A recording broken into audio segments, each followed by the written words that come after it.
नाज़रीन आदाब, खबरनामे के साथ मैं हूं हिना जुबैर। नाज़रीन, न्यूज़ 18 उर्दू देखने वाले तमाम नाज़रीन से लगातार हम यही अपील कर रहे हैं कि कोरोना का ख़तरा कम हरगिज़ नहीं हुआ है। कोरोना से हम लड़ सकते हैं। कोरोना के जो कोरोना प्रोटोकॉल्स हैं उनका ख़ास ख्याल रखते हुए मास्क भी उन्हीं में से एक है। तो बराए मेहरबानी मास्क का इस्तेमाल ज़रूर करें और कोरोना को हराएं। इसी पैगाम के साथ खबरों की शुरुआत। हेडलाइंस। जम्मू कश्मीर में एनआईए के जरिए तकरीबन 45 मुख्तलिफ मुकामात पर छापेमारी। टेरर फंडिंग मामले में जमात इस्लामी के अरकान और आला जिम्मेदारान के ठिकानों पर एनआईए की जानिब से ये छापेमारी। योगी हुकूमत ने डॉक्टर कफील खान के खिलाफ दोबारा जांच का फैसला लिया वापस। हुकूमत ने पहली जांच रिपोर्ट को किया तस्लीम और पहली रिपोर्ट में डॉक्टर कफील हैं बेकसूर। मुल्क भर में 52 करोड़ से ज्यादा अफराद को लगाया जा चुका है कोरोना का टीका। मुल्क की सभी रियासतों और मरकज के जेर इंतजाम इलाकों के लिए बेहतर लाएअमल की तैयारी जारी।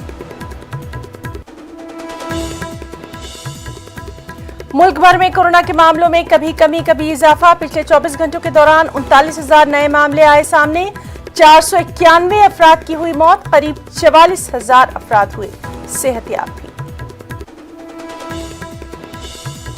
और गो एयर का बड़ा ऐलान। ओलंपिक में मेडल जीतने वाले सभी खिलाड़ियों को 5 साल तक फ्री में हवाई सफर।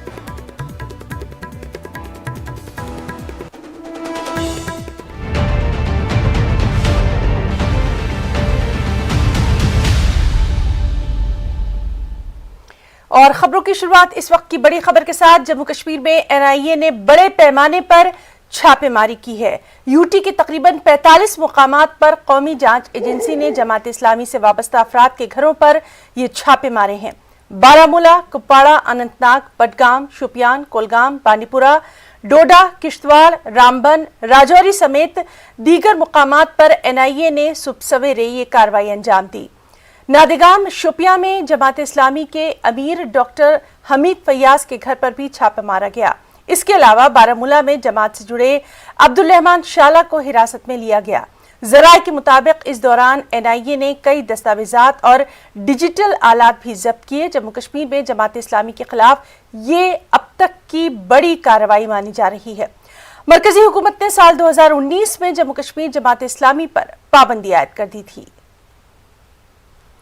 हमारे साथ मौजूद हैं इस वक्त हमारे साथी शब्बीर श्रीनगर से। शब्बीर, अभी तक की जो कार्रवाई है उसके मुतालिक आपसे तफसीलात चाहेंगे। है ना, जैसे आपने कहा कि ये अभी तक का सबसे बड़ा क्रैकडाउन है जिसे हम कहेंगे जमात इस्लामी के खिलाफ। और एक साथ में 45 से 50 लोकेशन पे एक साथ में ये छापामारी की गई है। और जो हमें पता चला है जराये से, एनआईए के जो ऑफिशियली वो कुछ नहीं बता रहे हैं इस मामले पे, लेकिन हमें जो पता चला है कि एक सीनियर डीआईजी लेवल का ऑफिसर दिल्ली से वहाँ लाया गया था। और कुछ दिन कबल जो रियासती इंतजामिया है, यहाँ यूटी इंतजामिया है, उनसे एसयूवीज मांगे गए थे। तो उस दिन से ये आजकल लग की कोई बड़ी कार्रवाई होने वाली है।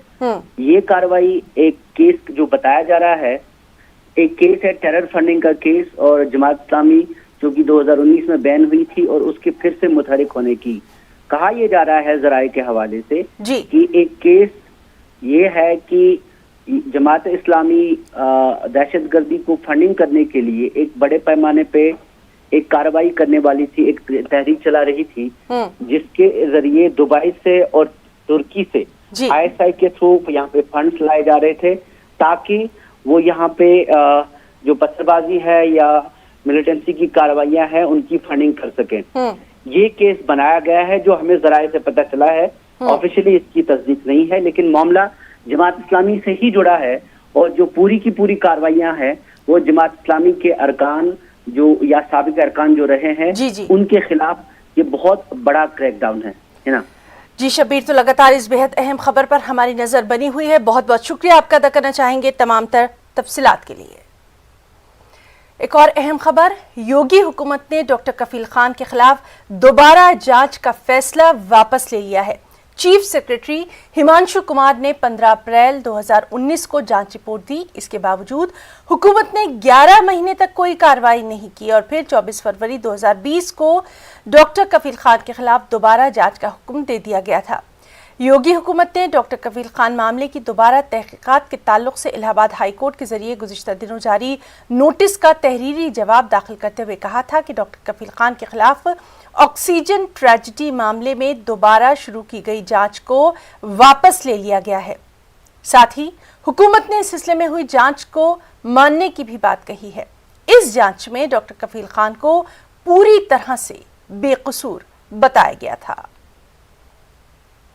हमारे साथ इस वक्त मौजूद हैं लखनऊ से हमारे नुमाइंदे तारिक कमर। तारिक, बेहद अहम मामला रहा है ये और अब योगी हुकूमत ने डॉक्टर कफील खान के खिलाफ दोबारा जांच का फैसला वापस ले लिया है। तफसीलात चाहेंगे आपसे। हाँ देखिए हिना, बहुत अहम मामला है और हतमी फैसला इसमें आइंदा 10 अगस्त को आना है।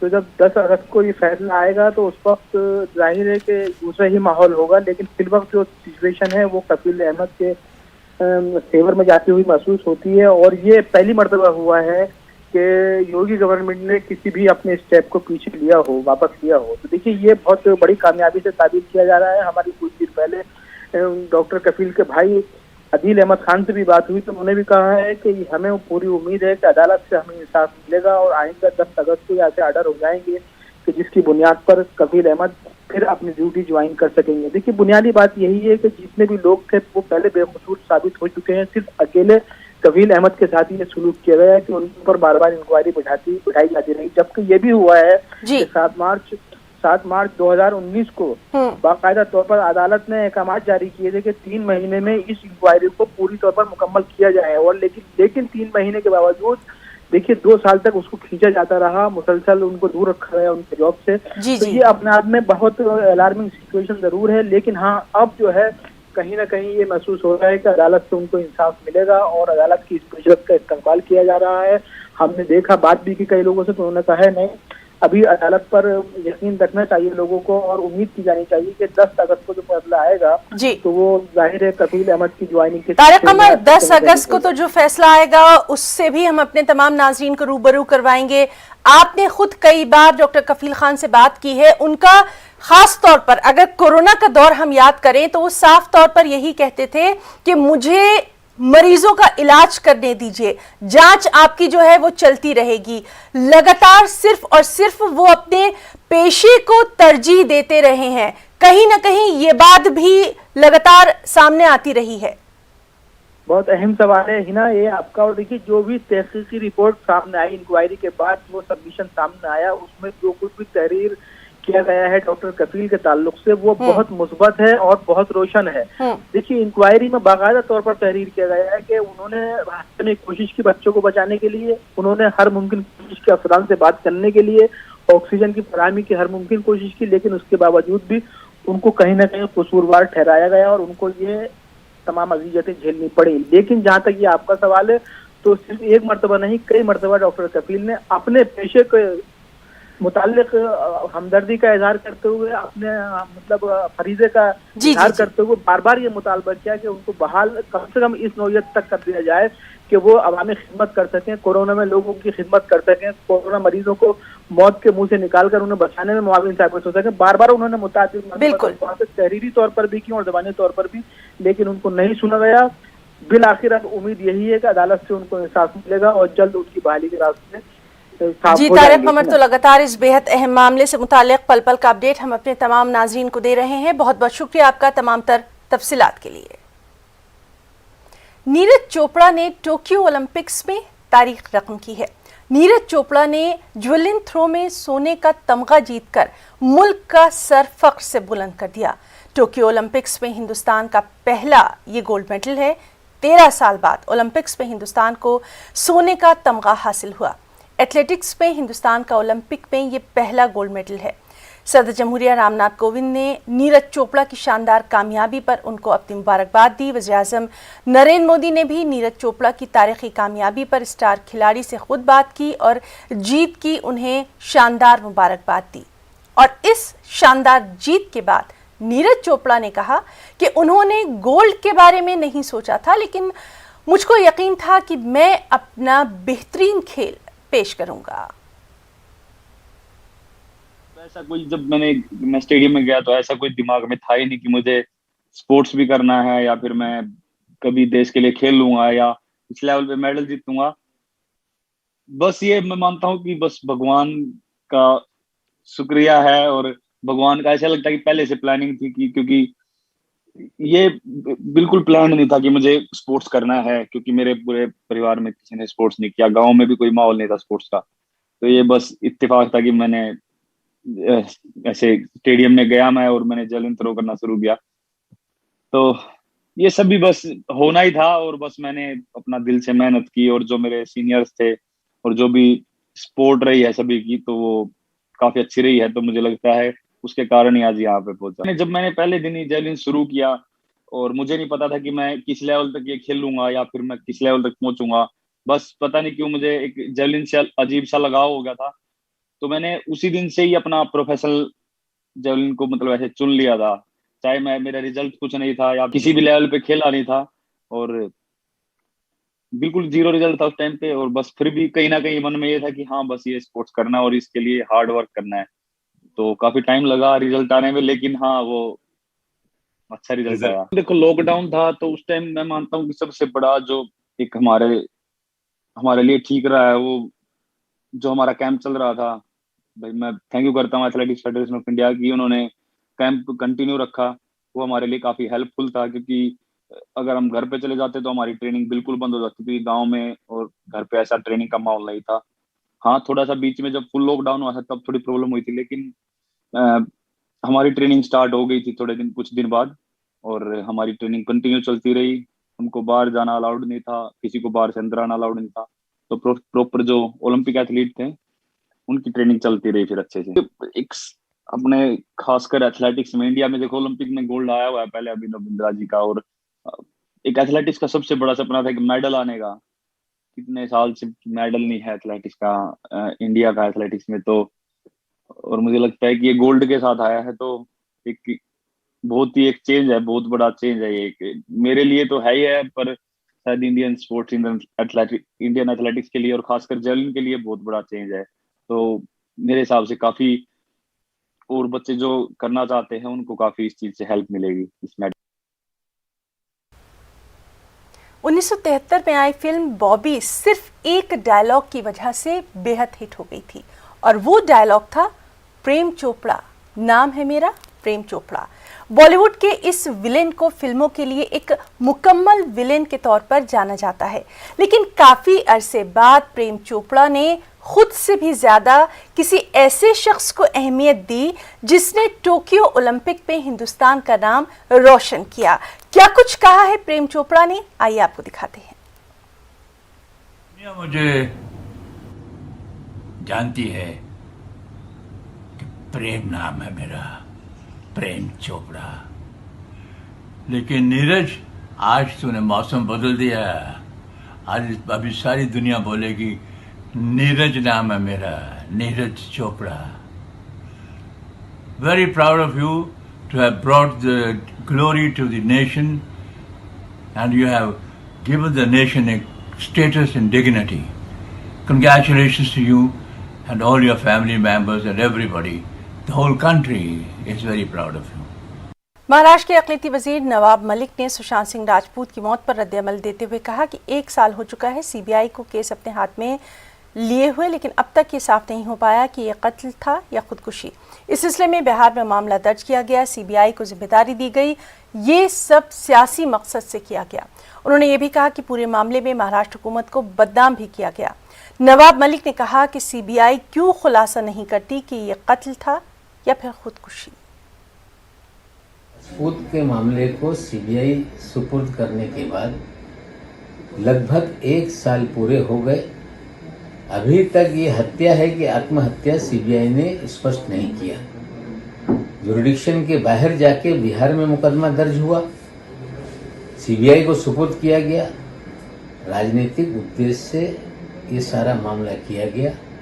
महाराष्ट्र सरकार को बदनाम किया जाए, बिहार चुनाव में फायदा लिया जाए। हम पूछना चाहते हैं कि 1 साल के बाद भी सीबीआई क्यों खुलासा नहीं कर रही है कि ये आत्महत्या है कि हत्या। बीजेपी लीडर नीतीश राय ने गवर्नर से मुलाकात करके गणेश उत्सव के ताल्लुक से तबादला ख्याल करेंगे। उन्होंने कहा कि गणपति उत्सव मंडलों का एक वक्त गवर्नर से मुलाकात करेगा और गणेश उत्सव के ताल्लुक से तमाम तर मामलात पर बात करेगा। गणपति उत्सव मंडलों को लेकर जो भी दिक्कतें पेश आ रही हैं उस ताल्लुक से यहाँ तबादला ख्याल किया जाएगा।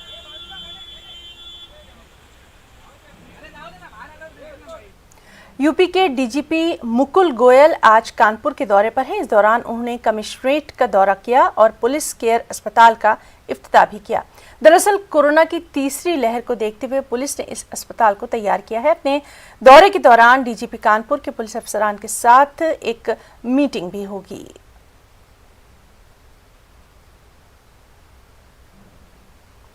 गाजियाबाद की बेटी पल अग्रवाल ने पूरे मुल्क में अपना नाम रोशन किया है। पल अग्रवाल ने हाल ही में जेईई मेंस में टॉप किया है। पल ऐसी स्टूडेंट हैं जिन्होंने 100% यानी 100% नंबरों के साथ इस इम्तिहान में कामयाबी हासिल की। इससे पहले उन्होंने जेईई मेंस में 99.98% नंबरात हासिल किए थे, लेकिन वो अपने इस रिजल्ट से मुतमईन नहीं थी और उन्होंने इस बार अपने निशाने को, अपने टारगेट को 100% हासिल कर लिया।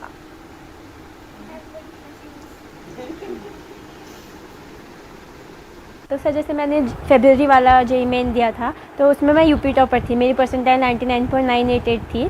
तो पर मुझे लगा था कि नहीं मैं इससे अभी अच्छा कर सकती हूँ, मुझे एक और बार ट्राई करना चाहिए। तो इसलिए फिर मैंने मार्च वाला नहीं दिया था, तब मैं प्रिपेयर करी थी और फिर मैंने अप्रैल वाला अटेम्प्ट जो भी जुलाई में हुआ है तो फिर मैंने वो दिया था। तो वो इसको देने का मेरा मोटिव यही था कि मुझे एक बार इसमें 100 परसेंटाइल आनी है। और जब ये रिज़ल्ट आया तो मुझे मतलब बहुत खुशी हुई। पर अभी एक बहुत बड़ा टारगेट है मेरे आगे भी जेईई एडवांस, तो अभी पहले वो हो जाएगा तब एक लगेगा कि हाँ अब असली ये खुशी की बात है। पर हाँ ये वाली भी मुझे बहुत अच्छा लगा जब मेरी परसेंटाइल आई है 100। मेरे लिए तो बहुत प्राउड मोमेंट है ये। उनको यही कहना चाहेंगे कि बेटी को हमेशा पढ़ाना चाहिए। जो साथ बेटे नहीं दे पाते वो बेटी हमेशा देती है। वो एस्ट्रोनॉट बनना चाहती है, हम उसको पूरी उसके साथ सपोर्ट में खड़े हैं। जो वो करना चाहती है वो करे। सर मेरी बेटी पल अग्रवाल ने जिसने जेईई मेंस ये 3rd अटैम्प्ट दिया था, 1st अटैम्प्ट में शी वाज यूपी टॉपर और गर्ल्स में ऑल ओवर इंडिया उसकी 4th रैंक थी। और इस टाइम 3rd अटैम्प्ट जो उसने दिया तो उसमें इस बार वो नेशनल टॉपर बनी है विद 100 परसेंटाइल। पल सिक्योर 300 आउट ऑफ 300 और ऑल ओवर इंडिया सिर्फ एक ही लड़की है जिसके इतने मार्क्स आए हैं और वो हमारे यूपी, हमारे उत्तर प्रदेश की पल अग्रवाल। ओडिशा के मऊभंज ने हाथियों ने बड़े पैमाने पर नुकसान पहुंचाया है। जंगली हाथियों ने रिहायशी इलाकों में दाखिल होकर कच्चे मकानों को नुकसान पहुंचाया। महकमा जंगलात के अफसरान का कहना है कि जंगलों में माइनिंग और इंसानी दखलंदाजी की वजह से जंगली जानवर और हाथी गांव की जानिब आ जाते हैं और इसी के चलते इतने बड़े पैमाने पर ये नुकसान होता है।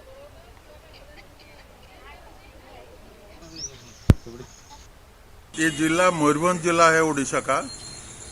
यहाँ पर साल भर हाथी आइदर फ्रॉम झारखंड और फ्रॉम सिमलीपाल रेगुलर सालों भर आके ठहरते हैं यहाँ।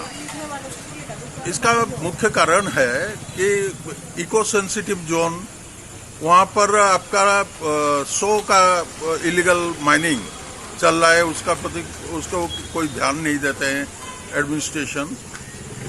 दूसरा बात है उसका कॉरिडोर इसी वजह से खत्म हो चुका है। ठहरने के लिए उन लोग माइनिंग में जो ब्लास्ट होता है उसमें वो डिस्टरबेंस में उन लोग जंगल से निकल आते हैं। जंगल भी माइनिंग की वजह से खत्म हो गया है, उखड़ गया है पूरा। तो सरकार उसके प्रति थोड़ा सा ध्यान देना चाहिए। गुजरात में जूनियर डॉक्टर्स की हड़ताल का आज 5वां दिन है। मामले को लेकर डॉक्टरों की हड़ताल जारी है। हुकूमत ने बॉन्ड में कुछ तब्दीली की है जिसको लेकर जूनियर डॉक्टर नाराज हैं। डॉक्टरों का कहना है कि हुकूमत अपने वादे से पलट गई है। कोरोना के दौर में हुकूमत ने वादा किया था कि आखिरी साल में तालीम हासिल कर रहे तलबा की तैनाती सरकारी अस्पताल में की जाएगी, उनकी ड्यूटी को डबल तस्वुर किया जाएगा। लेकिन अब हुकूमत अपने वादे से कदम पीछे हटा रही है। हुकूमत ने सभी डॉक्टर्स को ड्यूटी ज्वाइन करने को कहा है, नहीं तो उनके खिलाफ कार्रवाई की बात कही है।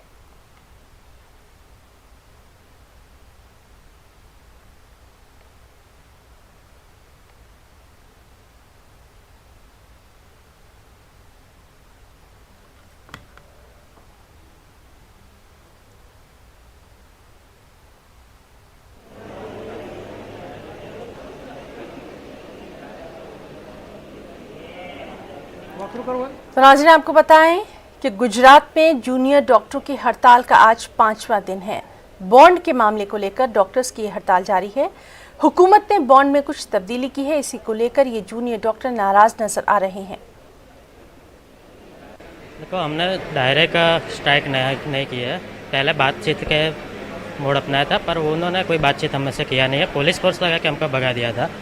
फिर हमने टोकन स्ट्राइक किया, उसमें भी कोई रिस्पांस नहीं आया। फिर सब बंद किया है, पर फिर भी कोई रिस्पांस नहीं आ रहा है गवर्नमेंट तक।